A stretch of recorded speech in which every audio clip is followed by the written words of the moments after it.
all the weights on your shoulder to remedy the situation. Okay? Jaya Radha Madhava Kunja Bihari Radha Kunja Bihari Jaya Radha Madhava Kunja Bihari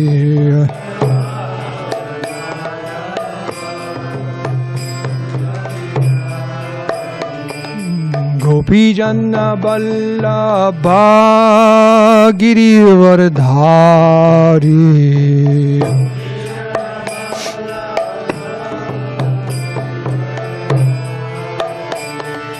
Gopi Janna Ballabha Girivardhari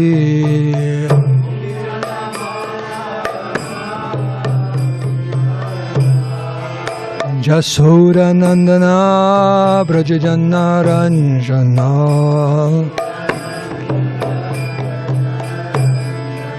Jasura Nandana Brajajana Ranjana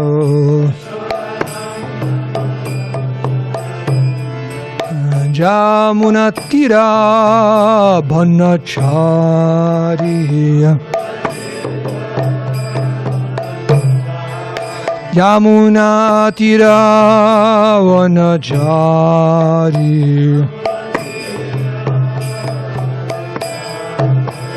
Jaya Radha Madhava Kunja Bihari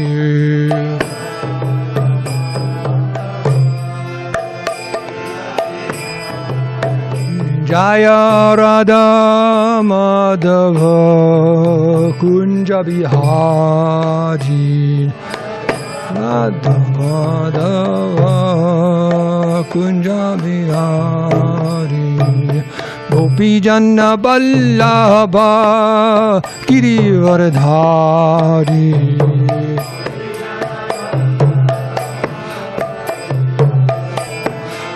Hey, Gopi Janna Ballabha Girivardhari Ballabha Girivardhari Jasura Nandana Brajajana Ranjana Jasura Nandana Brajajana Ranjana Jasura Nandana Brajajana Ranjana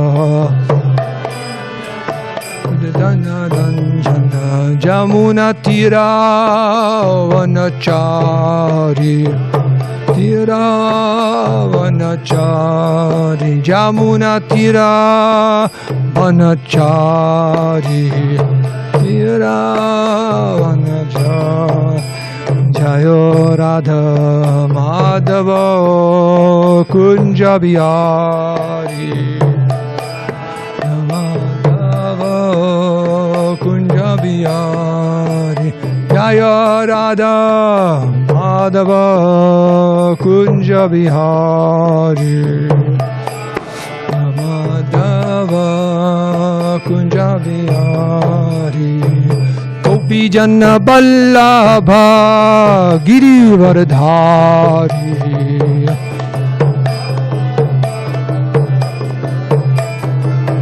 Hey, Gopi Janna Ballabha Girivardhari Girivardhari Jasura Nandana Brajajana Ranjana Jasura Nandana Brajajana Ranjana Jamuna Tira Vanachari Jamuna Tira Vanachari Jayo Radha Madhava Kunja Bihari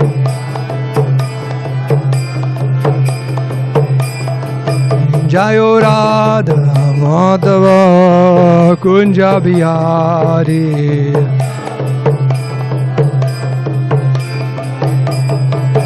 Jayo Radha Madhava Kunja Bihari. Madhava Kunja Bihari. Sri Radha Madhava ki, Sri Radha Giridhari ki jai. Jai Om Vishnupad Paramahamsa Paribrajika Jajashu Shri Srimad His Divine Grace of Charanaravinda Bhaktivedanta Swami Srila Prabhupada ki jai. Jai Om Vishnupad Paramahamsa Paribrajika Jajashu Shri Srimad His Divine Grace Srila Bhakti Siddhanta Saraswati Goswami Maharaj Prabhupada ki jai. Anantakoti Vaishnava Vrinda ki jai. Shri Grantaraj Bhagavatam ki jai, Samveda Bhakti ki jai, Go Premanandi, all glories to the assembled devotees, all glories to the assembled devotees, all glories to the assembled devotees, all glories, Sri Guru and Sri Gauranga. Krishna Mastaya Vallabha, Gauravani Bachanya, Sri Shashunya Vadipatsi. Hare Krishna Karuna Sindhu.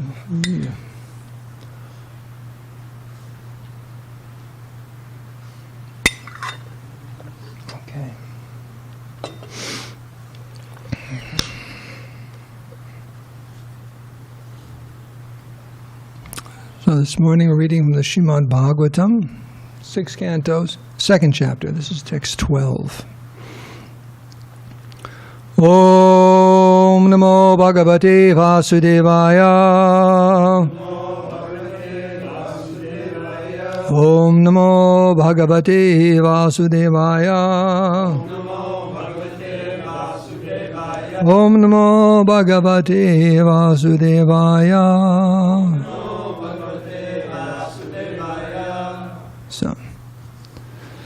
So we do word by word first? Yeah. Okay. Na Aikantikam. Oh, as is appearing on the line. Okay.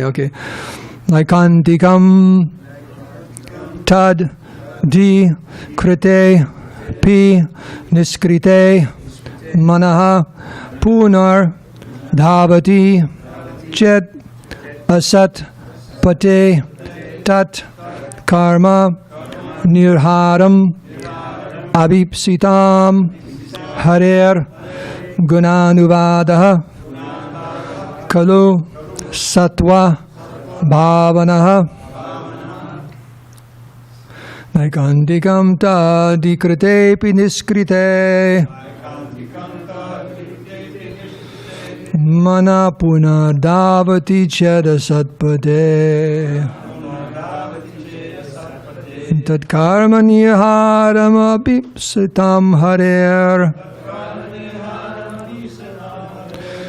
gunanuvada kalu sattva bhavanaha naikantikam tadikite piniskrite mana punadhavati chedasatpate Tat karma niharam abhipsatam harer gunanuvada kalu sattva bhavanaha naikantikam tadikite piniskrite mana punadhavati chedasatpate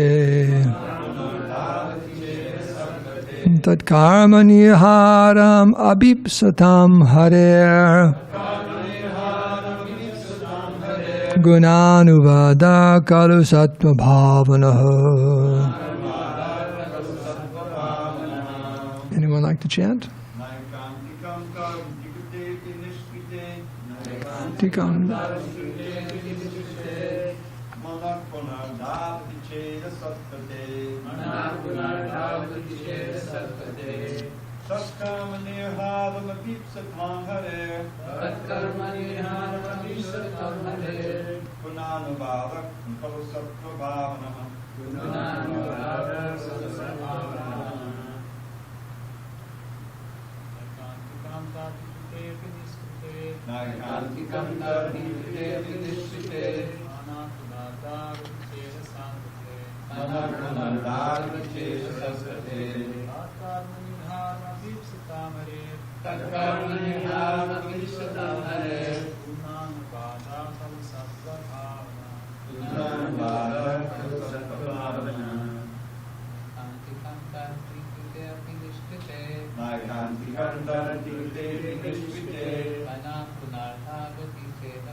No?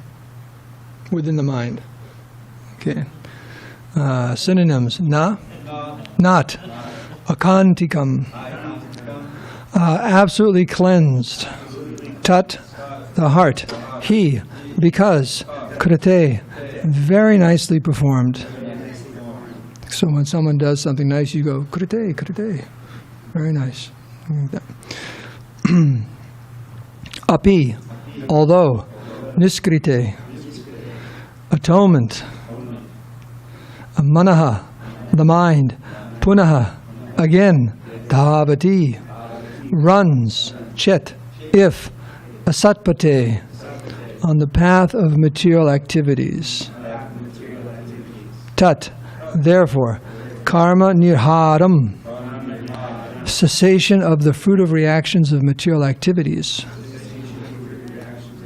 Abhipsatam, for those who seriously want. Hare, of the Supreme Personality of Godhead.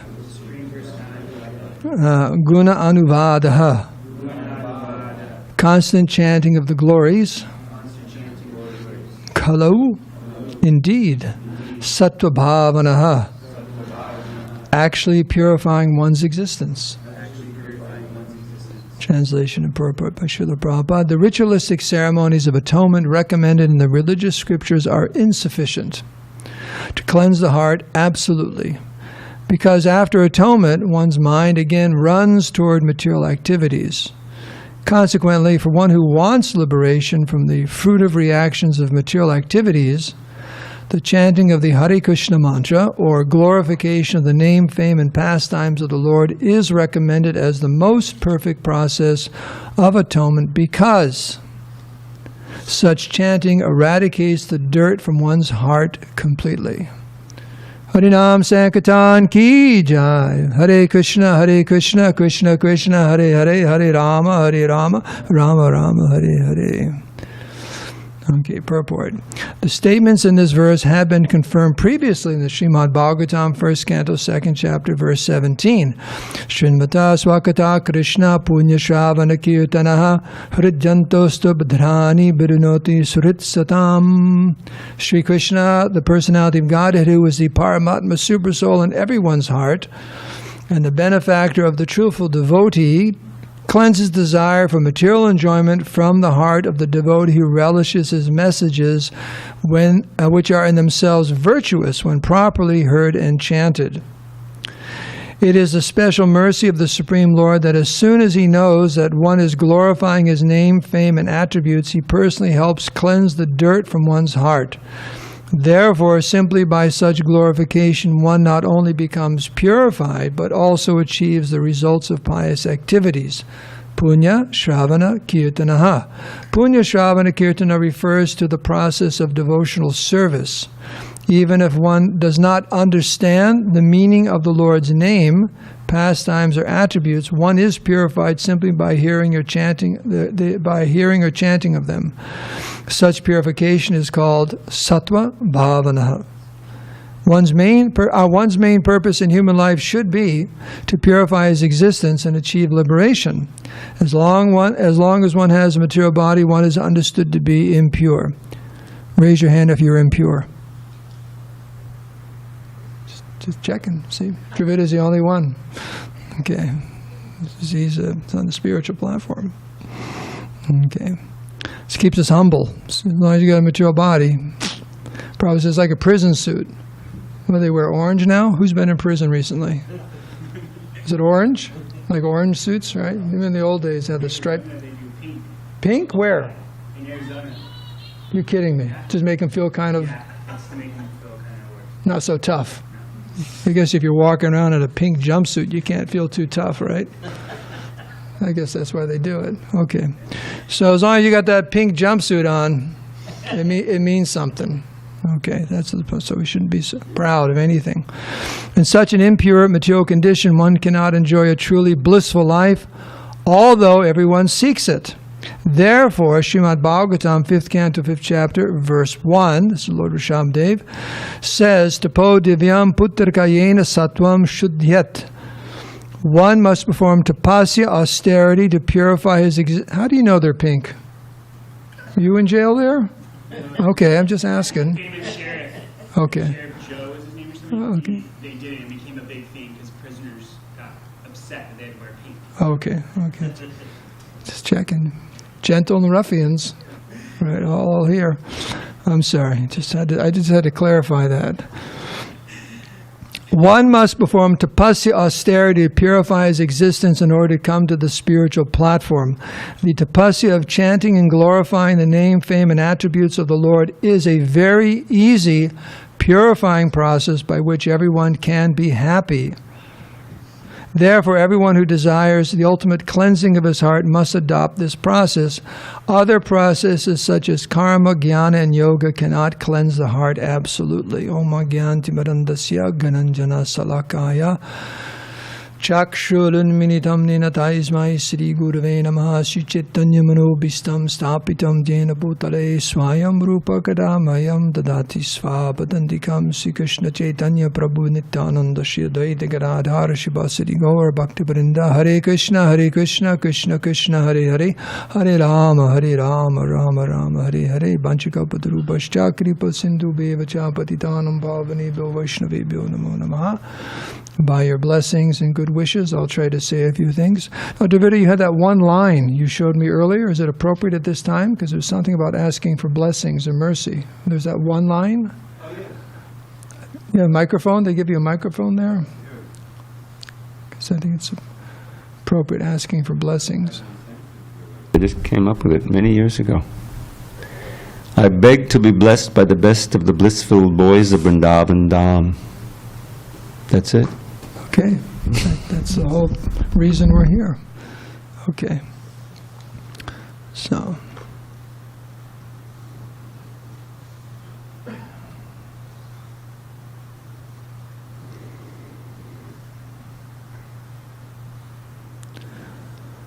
there's a few things. One is this is an indication of levels of intelligence, of understanding reality. And also the superlative nature of the chanting of the holy names. So, because we're talking about atonement, I mean, even the idea of atoning for something, in a very base culture, that doesn't even come up, right? The idea of sin is laughed at, scoffed at. Is that the word? People, the idea of sin, it's like, come on, there's no such thing as sin, you know, and you just do whatever you want to do. Krishna explains that. There's that in the Bhagavad Gita in the 16th chapter, right? The demoniac, they don't know what to do, what not to do, like that Utsrija. They give up the injunctions of the scriptures. They just do whatever they want to do. Kamakarata, whatever they feel like doing, right? Was that a saying of the 70s? If it feels good, do it? Okay. I think they're still following that, right? I think it's an eternal mantra for materialistic consciousness. Very, very base, though. If it feels good, do it. Well, that philosophy can get a lot of people, has gotten a lot of people in a lot of trouble. In fact, You only live once. Therefore. Okay. So if you think about it for just a few moments, it's an interesting soundbite, but it's a fool's paradise. It's a recipe for disaster and suffering, that people just do whatever they want. Especially if you're on the receiving end of someone's idea of a good time, and they happen to steal you, beat you up, take all your money, imprison you, send you off to war. Then wait a second. But that's the philosophy. It's like, in other words, then what happens when you land up with a Hitler or Mussolini or someone like that, or Mao? So many in the history of the world. They're just doing what they want to do, what they like to do, like that, without any consideration of a result or something, a bad reaction. And of course, they back it off a little bit and say, well, we all know there's certain good things and bad things. You shouldn't do anything that hurts others, right? Well, everything hurts someone in the material world. That's another thing, isn't it? Our happiness, if you think about it, our happiness is dependent upon hurting someone else. How do you feel about that? You should go home and cry. If you think about it, our happiness is at the expense of some suffering of some other living entity.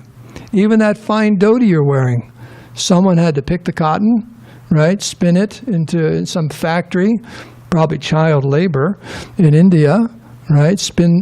I don't want to make you feel bad about this, but I'm using everyone who made that dhoti is probably going back to Godhead because you're using it in devotional service. But a simple thing like the cloth we have, so many people suffered.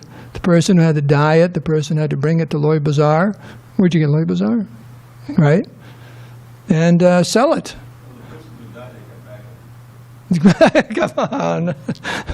Hare Krishna. There's going to be a lot of Amoga Leela jokes around this temple for some time. Okay. And then see, now you're suffering. You bought the dhoti, now you come back and everyone's making fun of you. See, anything in the material world, we suffer, right? But our happiness, in the slightest thing, someone had to toil or suffer or die, right? And the more grotesque the suffering is, then there's so much suffering on the to attempt to enjoy. So many people. Actually, what it is, the more the mode of passion and ignorance are increased, then the so-called enjoyments create more and more suffering. Someone in the mode of goodness, practically speaking, what are they doing to hurt others? If they're actually in the mode of goodness, living in complete harmony with nature, that's an agrarian society, and this, so many vegetarian diet and so on, and very, very little that you're actually causing disturbance to other living entities. I mentioned this before years ago, and I think it was in Back to Godhead magazine. There was an article, and there was a quote on one anthropologist who had done a study. And said that, there's so many species, thousands and thousands of, tens of thousands of species in nature. And if you study all of them, of all of those millions, actually, millions of species, there's only one species that if it didn't exist, it wouldn't matter. It would not matter. You know what that species is? Humans. If we weren't here, everything would be just fine. We're not needed.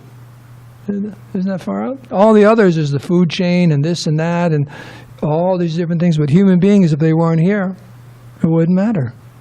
Like that. We're inconsequential as far as the running of the material world. So human beings have that facility to be actually very, very peaceful if they want to be. But as soon as ignorance and passion increases, to the extent it increases, what do they say? All hell breaks loose? Like that. So why do we have a hellish world today? It's the modes of ignorance and passion. Like that. So what's being pointed out here is that there are reactions to our activities, and the Vedas explain there are different types of atonement. You feel sorry about it. Oh no, oh my goodness, what have I done? What have I done? And there's some atonement, different kinds of atonement for relieving of yourself of the reaction of that sinful activity. Sin, in the broadest definition I've ever heard, is that which blocks your advancement in life. That's a sin. Because sometimes it's used in a religious context, sometimes it's just used in a day-to-day context. But sin means something you did that not good for you, not good for others, like that. Something like that. Just like, what do they have, the cardinal sins? Did we bring this up in another class and you knew them all, being a nice Catholic boy or something? Like that, the 7 sins, deadly sins, that's there, like that. So they're all there. I think, anyways, I'm going to go off the track. But it's described here. Well, the problem is those atonements, they're still on the material platform, and as soon as you say you're sorry, guess what? Like that. I mean, an example would be in our temple life. I remember the days. Of course, back then we didn't have. What was it? I was here on Sunday morning picking up some tulsi leaves, and I looked in the kitchen. What was the menu for breakfast on Sunday? You want to put that on the microphone for the rest of the world to hear? Come on down, San Diego ISKCON. So there's a lot there, right? So much there. So anyways, the old days, Dravid and I will tell you, it wasn't like that. During the week, you had a few chickpeas. You had that farina cereal that they put on your wax paper, and it melted it. By the time you finished, it melted your wax paper, and you had a piece of fruit. And but Sunday was the day, right? And it was quite universal for devotees to overeat the Sunday feast. And every Monday morning, they would swear on the Bhagavatam that I'm not going to do that again. You start taking you didn't invite them on. Never again. And maybe you skip breakfast or something on Monday morning as an atonement, But sure enough, by Saturday you're thinking, Sunday feast is coming up. I wonder what the menu is. So, in other words, the desire, it doesn't go away. So what's described here is Krishna consciousness, the chanting of the Hare Krishna mantra, devotional service, is superlative because as an atonement, because not only are you relieved of the sins, you could say, but you're relieved of the desire. It's no longer there. Therefore, it's the most perfect process of atonement. It eradicates the dirt from one's heart completely. It's just gone. And that's what this verse here is saying. Hridyantos dhrani vidunoti surhit satam. Krishna in the heart, seeing the devotee's sincerity, cleanses things away. That cleansing also is described in the Bhagavad Gita. How does that? No, it's the, how does that begin? It's the last verse of the Chaturshloki Gita, Anukampartam, Tad? Is that Tadami Buddhi Yogam Tam? Tesham, Evanukampartam, Hamagyana Jamtama. Krishna's in the heart, and Jnana Dipena, he illuminates the heart with knowledge. Wow, I shouldn't do that. That's knowledge. In the material world is, I shouldn't do that. I should do this. That's knowledge. Knowledge means what to do and what not to do. Would everyone agree with that? So unless the heart is illuminated by Krishna, we don't really know. We think, I'll do that. I won't do that. It's exactly what to do and not to do. Krishna inspires the devotee within the heart, seeing their sincere engagement in devotional service. 21. And the last part of the purport is referring to the verse by Lord Rishabdev when he's instructing his sons that, if the main purpose of human life really is to purify our existence and achieve liberation, then our activities are different. That's why the materialists cannot understand the activities of the devotees. And frankly, the devotees just don't relate to the activities of those who are interested in spiritual life. It doesn't make any sense. So, therefore he said that the human form of life, this tapo divyam putrikayena sattvam shudyet, one should engage in austerities to purify one's existence, and then one can actually be happy. So that theme of what is the goal of life, it's to be happy. But where is real happiness to be found? What was it Maharaj was saying the other day in class about, who was it? Yeah, Maharaj, someone was saying about looking for love in all the wrong places, right? So we're looking for happiness in all the wrong places. You know what the proof of that is? Huh? What's the proof we're looking in all the wrong places for happiness? And we're not happy, right? Right? We're not happy. Just like if I told Dimitri I stashed, 5 samosas upstairs in one of the lockers, and he's looking through all the lockers, but he can't find them because he's not looking in the right locker. And he's getting hungrier and hungrier and hungrier, saying, well, I've looked at every single locker. And I tell him, oh, it's this one. Oh, okay. But the proof he hasn't found the samosas is he's really hungry and upset. But as soon as he finds the samosas, the right locker, he's a very happy devotee. And he gets a big score on Sankirtan that day because he has all those samosas.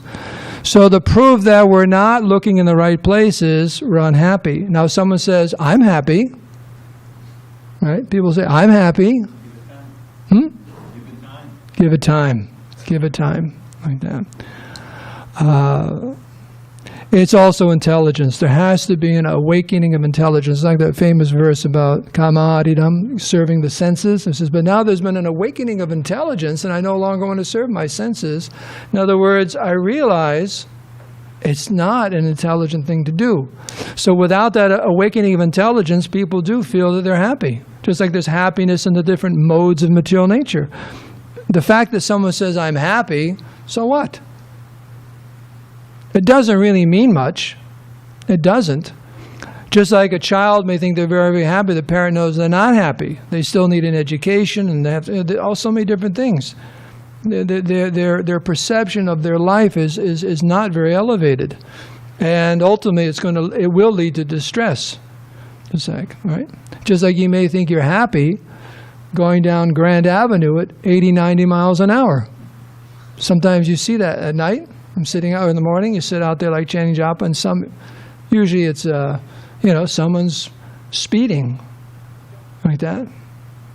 They think they're happy. Or actually another thing you used to see is on those scooters, at that time in the morning, they're just winding down the middle of the road. Winding down the middle of the road. Anytime a car could come out and whack them. But they're happy.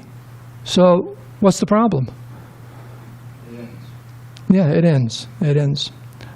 Krishna says that in the Bhagavad Gita, antavatu palam tesham. It has a beginning and an end, and therefore wise people just aren't interested in it. They want something more. They want something more. So how to get that? It's by this austerity, and Prabhupada says the austerity in this age of Kali is the chanting of the glorifying and chanting the name, fame, and attributes of the Lord. It's a very easy process. And you may say, hey, it's not that easy. Right? Chanting Hare Krishna every day, but it's the easiest we got. Right? So it's the easiest we got. Right? Just like you go to the store, give me the cheapest, whatever you got. That's the cheapest one I got. Can't you have something a little cheaper? Nope, that's it. That's the bottom price. That's the bottom price. I can't go any lower. Okay? I can't go any lower. That's it. So, this is it. The chanting Hare Krishna. Chaitanya Mahaprabhu has reduced the tapasya to practically nil, right? 4 regulative principles, chanting Hare Krishna. You think, wow, that's a lot. Well, compare it to other ages. Are you up for, the level of temple worship in Dwarpa Yuga, the level of fire yajnas in Treta Yuga? We can't. It's impossible. Actually, it's impossible. Yoga in Satya Yuga, it's impossible. It is impossible. Don't even think about it. It cannot even be done. It's over. Those ages are over. The only thing left, the only thing left is the chanting Hare Krishna. It's the easiest process. It's the most sublime process. So,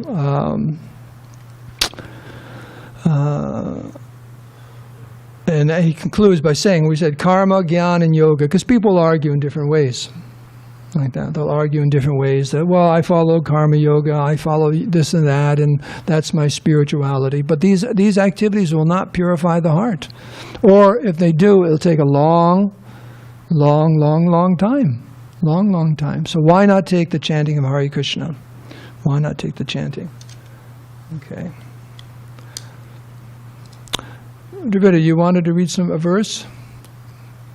I mean, I've run out of time. I was going to read about Haridas Thakur, but it was apparent you quoted a very important verse from yesterday in class. Yeah, I think you should, because the point being is the chanting of Hare Krishna. Haridas Thakur was referring. There was a meeting of sadhus and so on, and he was asked to glorify the holy names, and some were saying that chanting Hare Krishna relieves one of karma and this, that, sin tones. He said that's just the very, very, very, very, very beginning. It actually gives one not only liberation, just a faint realization of the name Nam Bas gives one liberation and full relief. It's actually prem, love of Godhead. Yeah. So I think we'll end with the translation or verse. No, well, the verse only takes like 30 seconds. Translation takes 2 minutes. Well, whatever you like, then we'll open up for questions because of the time. Okay. So this is the verse I gave yesterday, but it's ever fresh. Ang hak sang hadadakilang sakududiyade vasakalalokasya tadanidi vatamilajalading jayachitagam mangalang hare nama. And this little poem includes his commentary on his explanation of the verse. Haridas Thakur's. When the moon is invisible, withered to nil, and the sun is long gone from the sky, then an ocean of darkness envelops this world, and the timorous fear they might die. But that thick pall of gloom is at once swept away when the first signs of sunrise appear, and the dawning of day gives assurance to all that in truth there is nothing to fear. In a similar way, when illusion holds sway and the soul has forgotten his Lord, then the darkness of ignorance covers his heart. Sin and suffering are his reward. But as soon as he says Krishna's name even once in a manner that doesn't offend, then his ignorance flees like the darkness at dawn, and his sin and his suffering end. So there's nothing to fear, for the sun of the name has appeared with his powers divine. In your heart may that sun, benedictive for all, become fixed and eternally shine. Hare Krishna. Hare Krishna. In the purport to this first verse that Prabhupada quotes, the Shrimbata Swakata Krishna, it says in that purport, Prabhupada is saying that one has to chant offenselessly. And one who's actually chanting without offenses, sincerely, that's when, to that extent, Krishna appears in the heart and cleanses away the desire for material enjoyment, like that. And it says that how does one become free from offenses? In the purport, Prabhupada says, by serving the pure devotees, by serving the devotees of the Lord. Everything comes from that. Rendering service to devotee, then the pure chanting comes and so on. But it all begins with Guru Seva, Vaishnava Seva. Okay. So I'm done. Does anyone else have questions or comments? Yes. Hare Krishna. Has the internet cut you off? Has that ever happened to you? Your internet has cut you off? Hare Krishna, we have one question here, then we'll take yours. Is that okay? I'm looking at the speaker. I should be looking there. I'm sorry. Go ahead. Yes, Prabhu, I can wait. No problem. Microphone? Now, is someone going on a trip? Or someone moving in?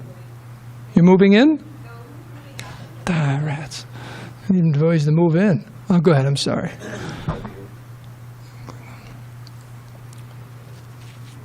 Can you hear me? Cool. At the beginning you were saying that if humans weren't here, then everything would be perfectly fine. So I guess my question is, why are we even here then? That's good. Why are we here? Well, that was pointed out here. Human form of life, the human form of life is specifically for self-realization. And that's what it is. That's really, and that what we just, that anthropologist finding actually echoes that. We're not really here as part of the whole scene. So it says in the Bible, you're in this world, but you're not of this world. So we're here, and but our business is self-realization, and that's the real point of the human form of life. Human beings really don't fit in. They can try, but we become perfect when we become self-realized. Hare Krishna. Hare Krishna. Thank you, Dharmasetu Prabhu. Very nice discussion. In the end, you mentioned about serving Guru and the Vaishnavas. That's how we'll try to chant offensively. I like that point. My question is, like, we are talking about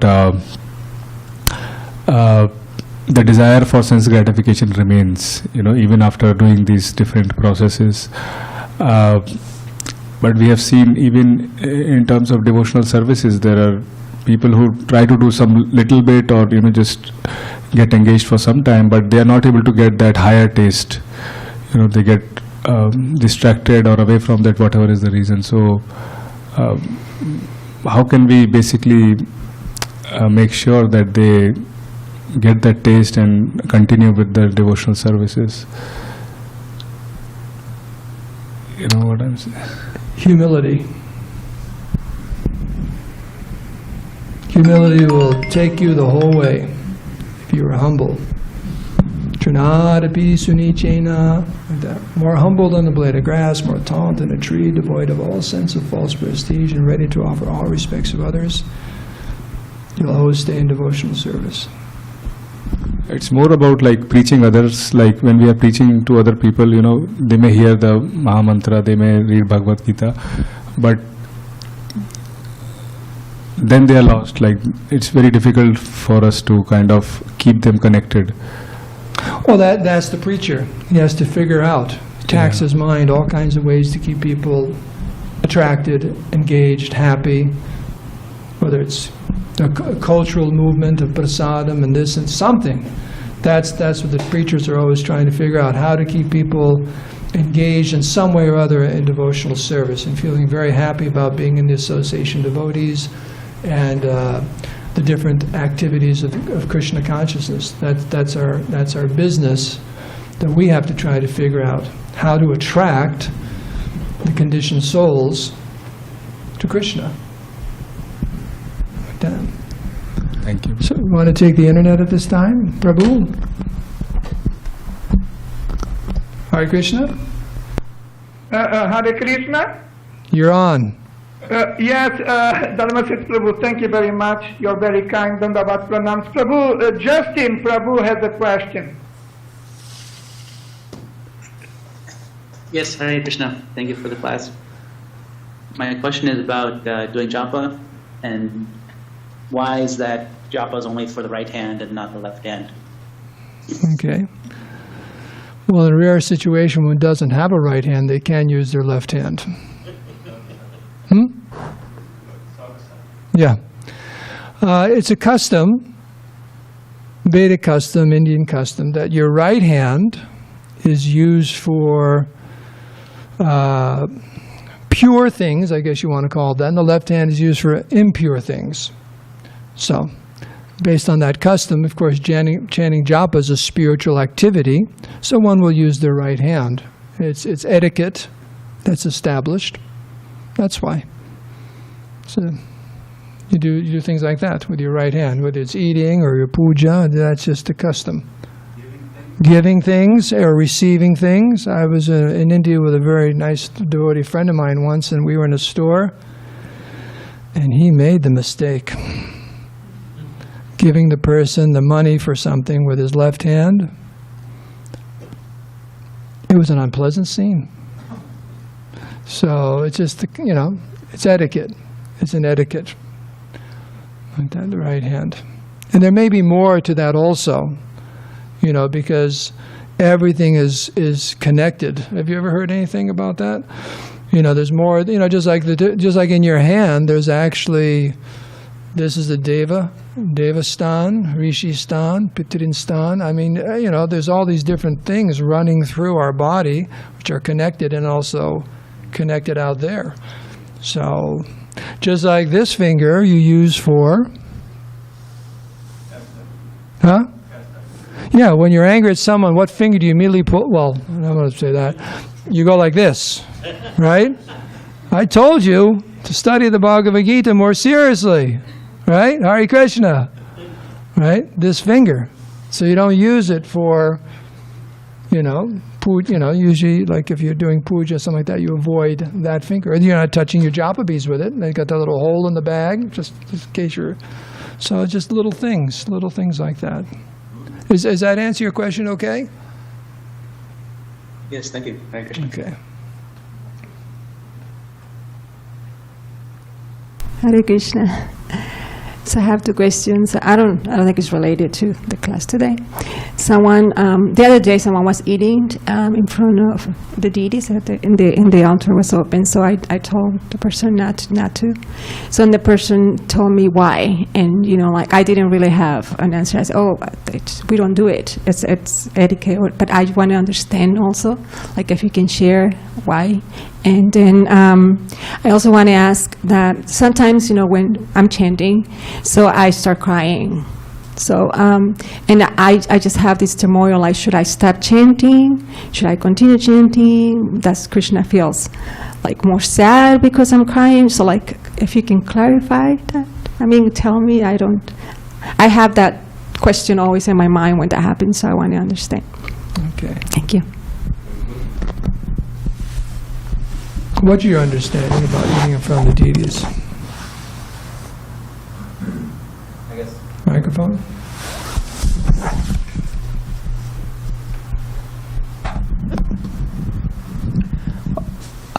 Even if it's honoring prasadam, I was thinking it's still, we understand it as a kind of a bod or kind of an enjoying experience, and so I don't, in front of the deities, I'm trying to focus on the deities and giving them pleasure and not focusing on my own pleasure. And even how in kirtan the emphasis should be on the deities and not my own, So I guess that's what I was relating it with, just the principle of not making oneself the focus and one's own enjoyment the focus before the deities. Even speaking before the deities, one shouldn't speak about one shouldn't speak in front of the deities in such a way that's distracting from the deities. So. Okay. It's etiquette. It's also eating is unclean. You're eating and dropping all over yourself like that. It's just unclean, and it's proper etiquette. Because, just how do you feel if everyone in this room was eating and you weren't? Right? It's kind of disrespectful. You shouldn't eat in front of other people without offering them something to eat. That's it's unkind, actually, if you think about it. We're all there, rah, rah, rah, rah, and someone's like, we didn't even say, would you like something? So to sit in front of Krishna and eat, but mostly what you're saying, the attention goes out. You're in the temple room, it's darshan, it's not a place for, eating. There's another place for that. This is for darshan and for your attention to be on the Lord and cleanliness and so on. And what was I just going to say? But one thing is, someone will say, a little charnamrita, that's okay. Or someone gives you a little tiny bit of prasadam, like passing out, that's okay. It's when you sit down and it's like, whoa, let's go for it. Your attention's, it is Krishna, but it's just the etiquette. You don't eat in front of other people. You don't do that. Like that, so. When you get to Goloka, you can take a picnic with Krishna. That's, when Krishna says, come on, let's then you can cry all you want. As far as, you can cry all over your prasadam if you made it all the way to Goloka. So, it depends on why you're crying, what the crying is. Microphone. People cry for different reasons. It may be out of ecstasy. It may be out of a remorse for a fallen. Different things like emotions come up. That's a good sign. One's engaging in different devotional activities, and one starts feeling humble and remorseful, and in need of prayer, in need of advancement, and sometimes it's an emotional experience. That's very purifying. And if sometimes check the tears. If they're hot, it's remorse. If they're cold, you're in ecstasy, and you can roll on the ground all you want. Like that, everyone will just let you roll on the ground. So that cold tears means happiness, hot means, the other. So I start crying because these thoughts come that Krishna probably feels sad that we neglect them. Don't want to go home. And I just think of, when people are like not calling us or, don't want to give us any type of attention or warmth. So that Krishna feels that. And so I start crying because I start thinking, not that I'm saying I'm bad, so bad, just because I'm just saying, like, Krishna, I really want to chant more, and build a relationship with you, and I'm trying, but I need help because I don't do it as often. So I cry when I'm chanting because I know I should do more. So, Yeah, I stop because I feel like Krishna feels sad because I'm crying. Well, it's what you're thinking while you're crying, and also if out of whatever we're going through, our devotional service increases and gets better, if it's an impetus, then why not? But I remember we had a Bhakta Bob once, back in the good old days, 79, 80, Bhakta Bob. Used to sit right there. And during japa, he'd just cry. And I asked him one day, well, Prabhupada said we should cry like a baby during japa. So he wasn't like feeling any emotion. He's just like, because Prabhupada said we should cry like a baby, so he would just make himself cry during japa. It created a problem in the temple because all the voices used to chant together in temple, but Bob would be over there like, woo. I said, Bob, what are you doing? He said, well, Prabhupada said we should cry like a baby during japa. So it depends on, why we're crying and so on. So we can end here. Is that okay? All glories to Srila Prabhupada, Srimad Bhagavatam ki jai. Aparad sasrani krintahani sammaya. Okay.